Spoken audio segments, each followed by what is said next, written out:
নমস্কার বন্ধুরা, কেসি কিচেনে সবাইকে স্বাগত। আজ আমি নিয়ে এসেছি কচুর একটা ভীষণ টেস্টি রেসিপি। এই রকম কচু কিন্তু বানালে সবাই খেয়ে নেবে। চলো দেখে নিই আমি কিভাবে বানাচ্ছি। দেখো, আমি মোটামুটি 300 গ্রাম কচু নিয়েছি। কচুগুলো কিন্তু আমি ছুলছি না, একবারে ডাইরেক্ট গোটাই আমি ওইদিকে কিছুটা গরম জল বসিয়ে দিয়েছি। সেটার মধ্যে আমি কচুটা প্রায় 2-3 মিনিটের জন্য এটা সেদ্ধ করে নেব। দেখো, 2-3 মিনিট পরে আমি এটা ঢাকা খুলে আমি একদম ছেঁকে নিয়েছি। ছেঁকে নেবার পর ঠান্ডা করে দেখো, আমি একদম আলুর মতো কচুগুলো কিন্তু খোসাগুলো উঠে যায়। তোমরা এইভাবে একদিন সেদ্ধ করে দেখো, খুব সহজে তরকারিটাও হয়ে যাবে আর ছাড়ানোটা খুব সহজে হয়ে যায়। দেখো, সমস্ত কচুগুলো একদম আলুর মতো, যেমন আলু সেদ্ধ করে আমরা খোসা ছাড়াই সেরকমই কিন্তু উঠে যাচ্ছে। তোমরা তো কচুর নানা রকম রেসিপি তোমরা বানাও, খাও। এরকম রেসিপি বানালে কিন্তু ভাত, রুটি বা পরোটা সব জিনিসের সাথে খেতে খুব ভালো লাগে। এরপরে দেখো, ওইটাকে আমি যেগুলো মোটা সেগুলো দেখো এইভাবে 4 টুকরো করে দেবো, আর যেগুলো একটু ওরই মধ্যে পাতলা মতো আছে সেগুলো আমি 2 টুকরো করে দেবো। এইভাবে দেখো, এগুলো আমি 4 টুকরো করে দিচ্ছি, আর যেগুলো সরু সরু আছে সেগুলো কিন্তু 2 টুকরো করে দেবো।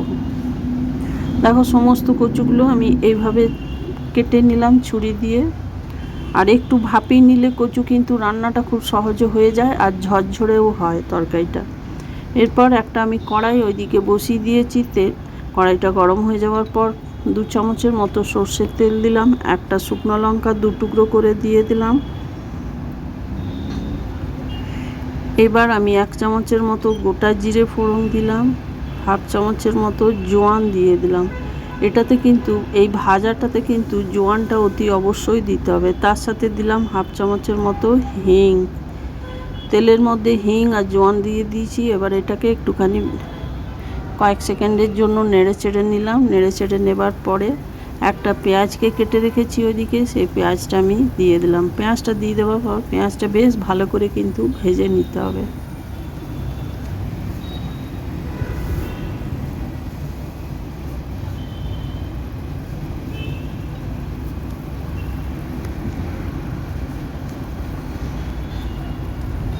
দেখো, সমস্ত পেঁয়াজটা কিন্তু এই জোয়ান আর জিরের মধ্যে ভালো করে ভেজে নিলাম।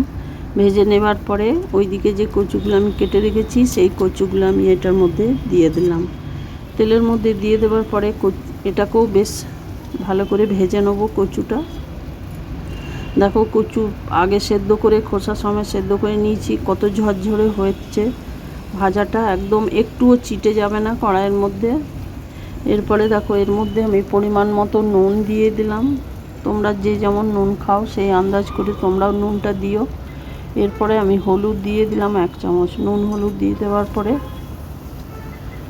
আরও বেশ কিছুক্ষণ এটাকে ভেজে নেব।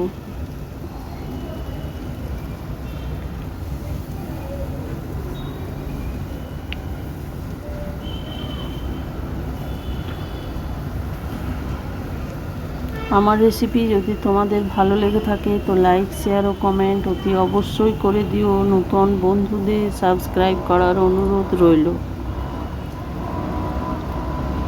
দেখো, কচুগুলো কিন্তু সমানে একদম নেড়ে যাচ্ছি। এটা কিন্তু আমি কম তেল দিয়েছি, সেই আন্দাজ করেই লো ফ্লেম করে বানাচ্ছি। এরপরে দেখো, হালকা জল দিয়ে আমি ঢাকা দিয়ে দিলাম 1-2 মিনিটের জন্য। তাহলে কিন্তু ভাজাটা খুব ভালো হবে, যেহেতু আমি কম তেল দিয়ে বানাচ্ছি। 1-2 মিনিট পরে দেখো, ঢাকা খুলে কচুগুলো একদম সেদ্ধ হয়ে গেছে।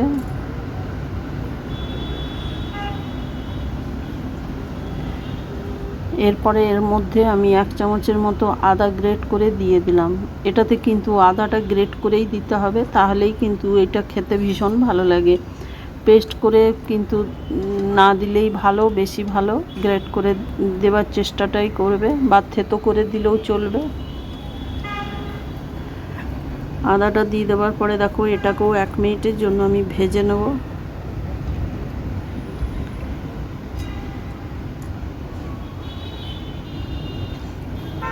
দেখো, ভাজতে ভাজতে একদম কচুগুলো ঝরঝরে হয়ে গেছে। এরপরে দেখো, আদাটা দিয়ে ভেজে নিয়েছি। এরপরে আমি 1 চামচের মতো গরম মশলা দিয়ে দিলাম। গরম মশলাটা দিয়ে দেওয়ার পরে আরও 1 মিনিটের জন্য এটাকে ভেজে নেব গরম মশলার, তাহলে ফ্লেভারটা একদম তরকারির মধ্যে চলে আসবে বা ভাজার মধ্যে চলে আসবে।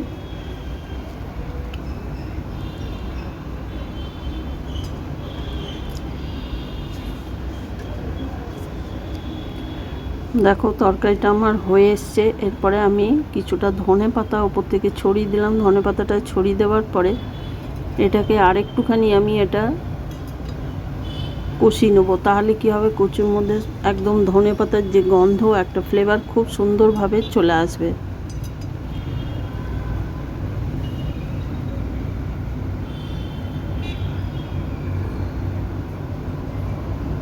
তোমরা তো কচুর তরকারি ভাজা অনেকে অনেক রকমভাবে বানিয়ে থাকো। এই রকমভাবে একদিন জোয়ান দিয়ে বানিয়ে দেখো, খেতে অসম্ভব ভালো লাগে।